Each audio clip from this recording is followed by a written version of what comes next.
Coucou, donc je vais vous montrer tout le processus pour faire du chou lacto-fermenté, donc pour faire de la choucroute. Au niveau de la recette, du procédé, je prends sur le site ni cru ni cuit, donc je vous mettrai le lien dans la barre de description et vous pourrez aller vous faire votre propre avis. Donc moi je vais suivre scrupuleusement les instructions qui sont notées sur ce site. Après vous êtes libre de faire comme vous voulez. Mais moi, je vais faire, voilà, sur ce site. Donc ici, on a un chou qui vient du producteur qui est dans le village à côté de chez moi. Je vais retirer les premières feuilles et ensuite, je vais détailler le chou en fines tranches. Je vais me servir de ma mandoline. Chose qui est importante à savoir, on va faire de la lactofermentation. C'est comme quand on prépare à manger ou quoi. Les normes d'hygiène doivent être respectées. Hein. Donc ici, on a un plan de travail qui est propre. Bon là j'ai les mains propres mais je vais me relaver les mains parce que j'ai touché mon téléphone.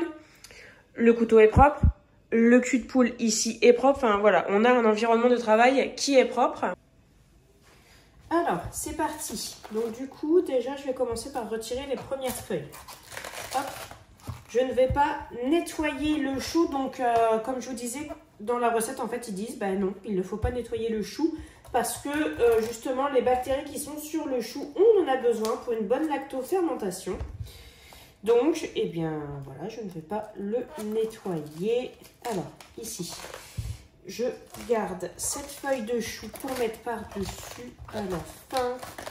Oui, bien évidemment, je peux y arriver. Hop, voilà, regardez.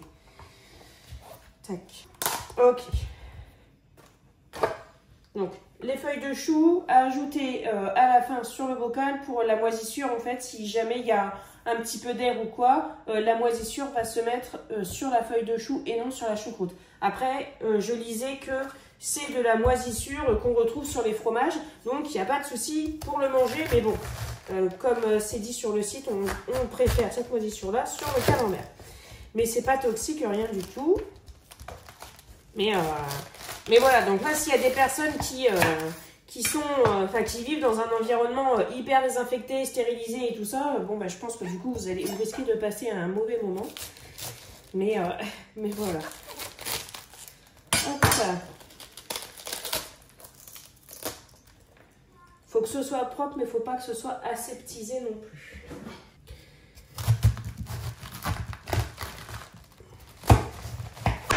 Hop là.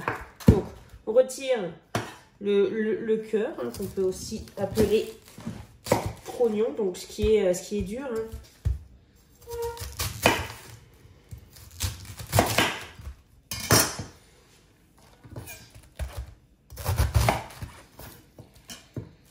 Ok.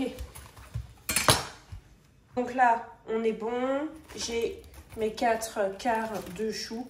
Maintenant, je vais les passer à la mandoline, comme ça, pour avoir des fines lamelles. Si vous n'avez pas de mandoline, c'est pas grave, vous pouvez le faire avec un couteau, un bon couteau comme ça, et de la patience. Voilà. Il faut juste faire attention à ne pas se couper les mains, mais bon, ça après, c'est comme ça, quoi. Il faut faire attention. Et donc, du coup, je vais commencer, je vais voir. Alors, c'était marqué s'il y a des mandolines qui font 1 mm. Donc moi, ma mandoline va faire 1 mm, mais j'ai peur que ce soit vraiment petit par contre. Ah non. Non, ça va. Non, bon on est parti pour 1 mm, mais je vais quand même revérifier pour être sûre.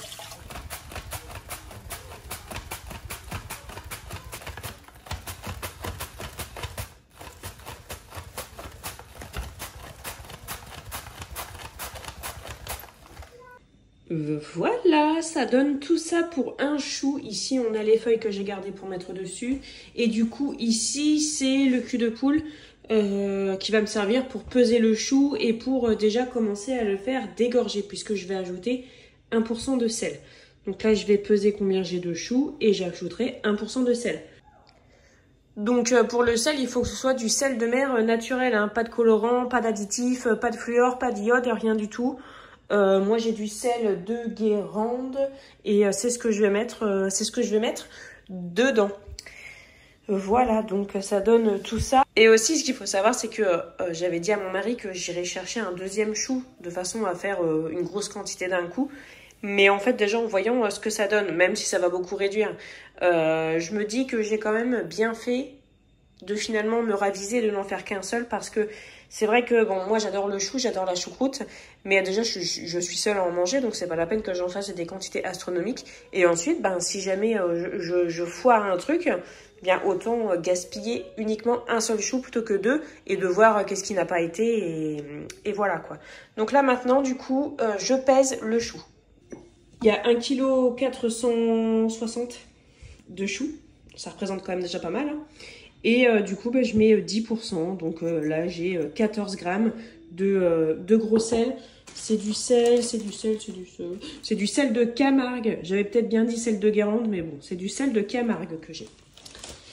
Voilà, donc là, je vais mettre dedans. Et puis, vous voyez, je vais malaxer et tout ça pour qu'il y en ait bien partout. Et je vais laisser, le chou commencer à rendre de l'eau. Et après, je pourrai le mettre en bocal. Donc là, ça fait même pas 5 minutes et on voit que le chou est déjà en train de rendre de l'eau. Donc ça marche très bien. Et voilà, alors là, je vais mettre en bocal. Donc vous voyez, ça a bien réduit. Hein. Ça a vraiment bien réduit. Alors sur le site, je crois que c'est marqué 15 minutes de macération, entre guillemets. Hein. Mais moi, j'ai laissé une demi-heure parce que c'était pas assez. Donc, j'ai remélangé régulièrement. Et là, maintenant, on arrive au... voilà, c'est bien mou. Et puis, quand on presse, il y a du jus qui sort. Et c'est ce qu'on recherche. Donc, parfait. Donc là, du coup, mes bocaux sont prêts. Bon, j'en ai sorti 6, mais j'aurais peut-être pas besoin des 6. Hein, mais voilà, au moins, comme ça, c'est prêt. J'ai commencé le remplissage du bocal et donc je tasse bien entre chaque couche, donc c'est-à-dire que j'appuie très très fermement dessus et puis voilà, et donc je laisserai un espace hein, dans le bocal parce que ça risque de gonfler un petit peu peut-être avec la fermentation. Donc voilà, je laisserai, voilà, là ici on a le trait, ici on a le trait là, mais je vais mettre un petit peu en dessous histoire d'être sûr. Voilà. Et voilà, donc j'ai fini de remplir les bocaux. J'ai rempli que 2 bocaux. Hein. J'étais quand même assez optimiste. Voilà, donc j'ai bien tassé entre chaque couche, c'est-à-dire que je mettais une poignée, je tassais bien, je remettais une poignée, je tassais bien. Et donc là maintenant je tasse avec une petite bouteille comme ça parce que j'ai pas de pilon. Mais voilà, ça marche bien aussi. Alors, donc pour faire la choucroute, moi, je me suis quand même renseignée sur plusieurs sites. Hein, mais c'est vrai que ni cru ni cuit, ça reste quand même la référence à mon sens, hein, pour moi. Et voilà. Et en fait, dans certaines recettes, ils mettent je sais pas comment on appelle ça, mais un truc qui appuie dessus. Et en fait, ça fait un petit truc en plastique qui appuie dessus. Et ça se bloque ici et du coup en fait ça appuie toujours sur le chou. Mais moi j'en ai pas et là sur le site ni cru ni cuit ça n'en parle pas. Donc du coup voilà, je vais faire comme ça et puis on verra bien. Je vais mettre une feuille de chou sur le dessus. Et voilà, les 2 bocaux donc sont prêts. Alors c'est parce que mon téléphone s'est éteint, je n'avais plus de batterie. Et donc, ce que je voulais vous dire, c'est que j'en ai mis un avec une feuille de chou dessus. Et j'en ai mis un sans feuille de chou. Voilà. On verra bien.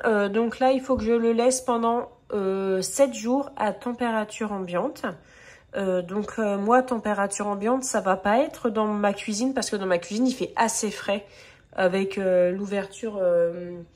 de la hotte, en fait normalement il y a des petites volettes mais elles sont cassées donc du coup on a quand même un peu d'air frais qui rentre dans la cuisine et du coup il fait vite 15-16 degrés, enfin oui 15-14 degrés même, peut-être plus, enfin peut-être moins, donc du coup je vais les mettre plutôt dans ma salle à manger et je pense que je vais les mettre à l'abri de la lumière, donc je vais les mettre dans un coin, voilà. Et puis, je vous tiendrai au courant, du coup, d'ici déjà 7 jours. À voir. Franchement, là, je suis contente. Je suis déjà contente. Donc là, on est le 3e jour. Vous voyez ce qui se passe ici. Alors, j'essaye de vous faire, voilà. On voit des petites bulles. Et ça, c'est normal. Donc, sur le site... oui, Loki. Sur le site, c'est précisé que les bocaux comme ça, en fait, sont parfaits. Puisque le caoutchouc évite à l'air ambiant de rentrer. Mais voilà, le couvercle mécanique n'est pas assez puissant non plus pour empêcher les gaz de fermentation de sortir. Donc là, ce qu'on voit ici, c'est normal. Et c'est aussi la raison pour laquelle mes 2 bocaux sont sur un plateau. C'est parce que ça peut déborder. Hein. C'est possible. Donc là, pour l'instant, moi, je m'inquiète de rien parce que tout ce qui était précisé sur le site se passe. Donc voilà. Donc là, on est à plus de 48 heures. De fermentation. Voilà, je vais sentir. Ah oui, oui, ça sent... Bah, ça sent chou, quoi. Ça sent chou. Merci Clémence pour cette parenthèse. Voilà. Alors, nous sommes à J8.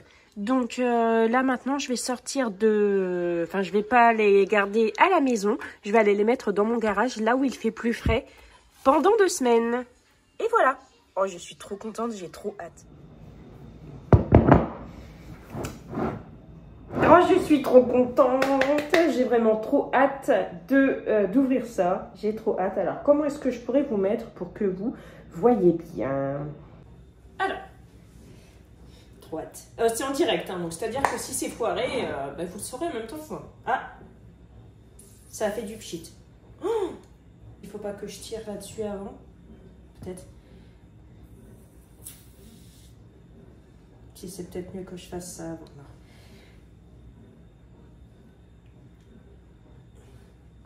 Non, c'est bon, ça va. En fait. Voilà, donc ça c'est celui que j'ai fait. Tac.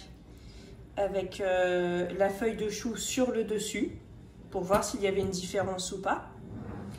Et celui-ci de bocal, c'est celui que j'ai fait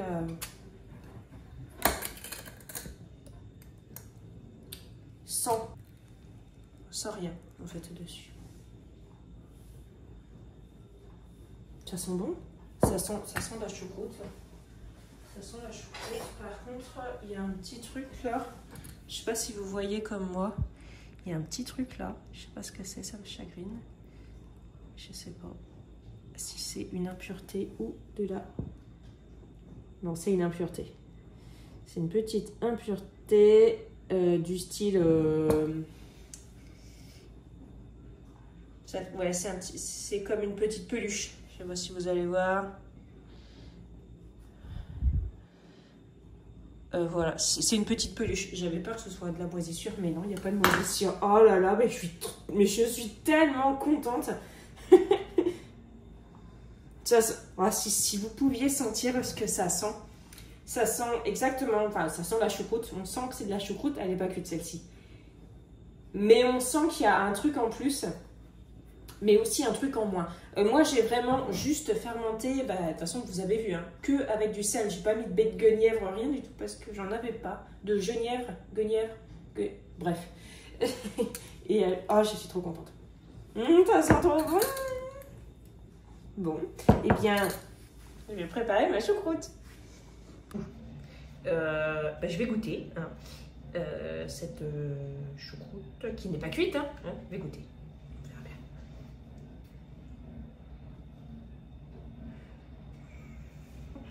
Et après, on a un peu. Tout sent bon. Je me fais pas confiance. Clémence, tu dois te faire confiance. C'est toi qui l'as préparé. Tes mains étaient parfaitement propres. Tout était parfaitement propre. Ça sent bon. Tu as suivi la recette à la lettre. Tout va bien se passer. Allez.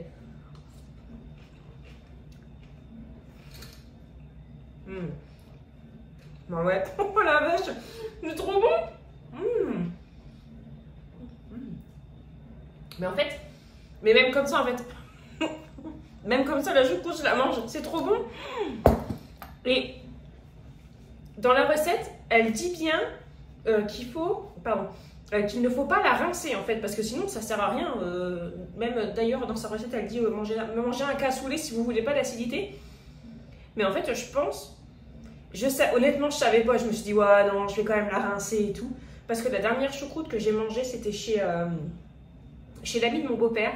Et elle était vraiment super bonne, sa choucroute. Et elle m'a dit, oui, bah, le secret, c'est parce qu'on l'a vraiment beaucoup rincée. Et en fait, bah, je me dis, bah, en fait, moi, je ne veux pas la rincer parce que là, elle est super bonne et elle n'est pas trop salée. Donc, il y a Elodie, la dernière fois, qui me disait, oh, j'ai fait du chou lacto-fermenté, mais c'est trop salé, comment on fait pour le dessaler? Bah, j'étais là, bah ouais, il faut le rincer du coup, mais t'as mis combien? Et en fait, elle a mis 2% de sel. Dans cette recette-là, il y a 1% de sel et je pense que ça fait une grosse différence. Top. Franchement, si vous aimez la choucroute, si vous aimez faire des choses vous-même, suivez la recette que j'ai suivie donc, sur le site de Ni Cru Ni Cuit. Je vous mettrai le lien dans la description. Parce que franchement, c'est trop bon. Mais je suis dans un état de contentitude. Vous ne savez pas à quel point je suis trop contente. Franchement, là, je suis excitée comme une puce parce que j'ai fait de la choucroute. Donc, bah, du coup, maintenant, je vais préparer la choucroute garnie. Je vais la simplifier un petit peu, sans doute ce que vous allez voir, c'est pas exactement ce que vous auriez fait, mais c'est pas grave. Hein. Voilà, on continue dans le partage. Et voilà. Donc en fait, ces deux pots là, ces deux gros pots. Enfin, c'est 2 pots de choucroute. Parce que moi, je les ai fait en pots individuels. Enfin, en petits pots. En moyen pot. Ça, c'est des bocaux de 75. C'est 75, ça. C'est 75? Ah, attends, j'en ai un là. Ah, bah, c'est là. Oui. 3/4 de litre. 3/4 de litre. C'est 75? Oui. Pourquoi c'est marqué 900 ml à côté? Ah oui, mais 900 ml jusqu'en haut.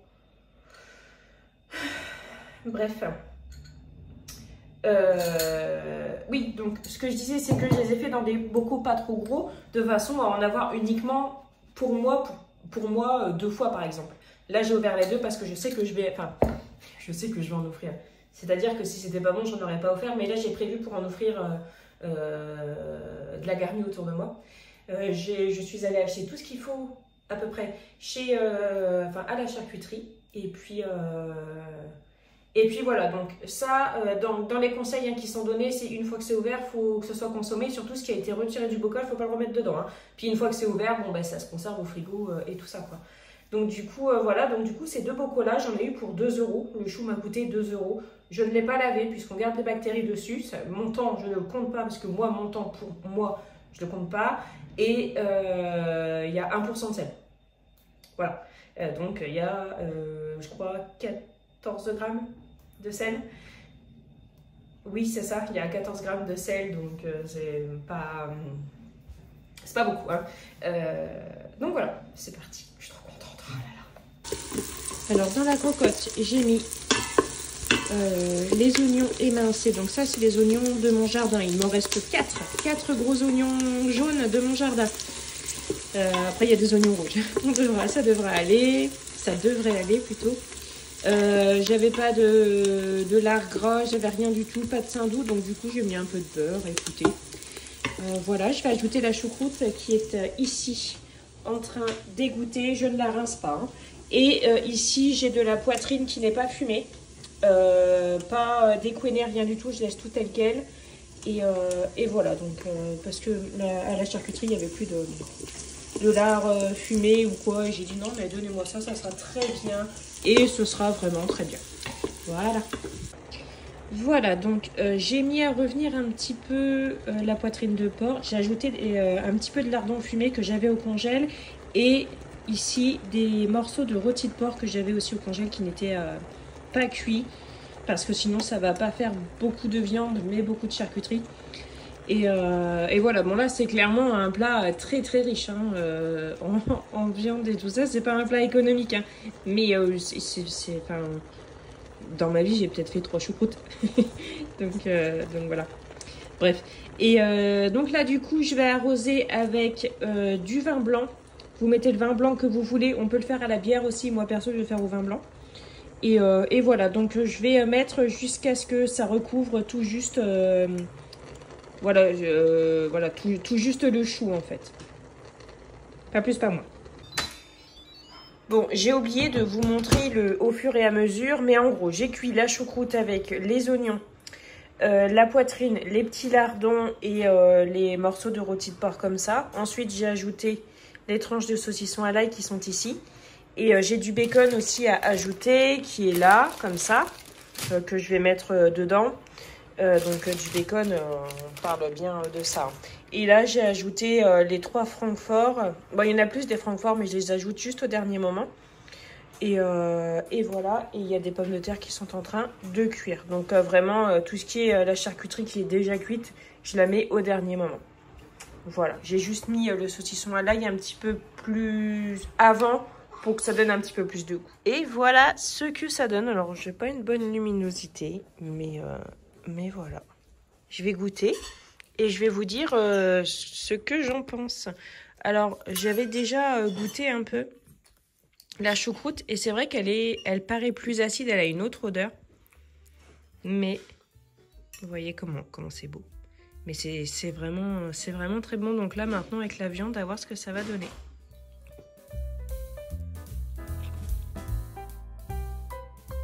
Alors, après avoir mangé plusieurs fois de la choucroute, honnêtement, j'ai pas trouvé la choucroute acide. C'est sûr qu'elle a un goût différent que la choucroute qu'on peut acheter dans le commerce ou de la choucroute qui peut être rincée ou assaisonnée ou cuite différemment. Moi, j'ai vraiment bien aimé. J'ai trouvé la choucroute très digeste. Les personnes à qui je l'ai fait goûter l'ont trouvée aussi très bonne et très digeste, donc je suis très contente. J'ai déjà 2 nouveaux pots qui sont en train de fermenter. J'ai hâte d'en refaire, que ce soit en choucroute ou juste pour un autre accompagnement parce que vraiment, j'ai adoré ça.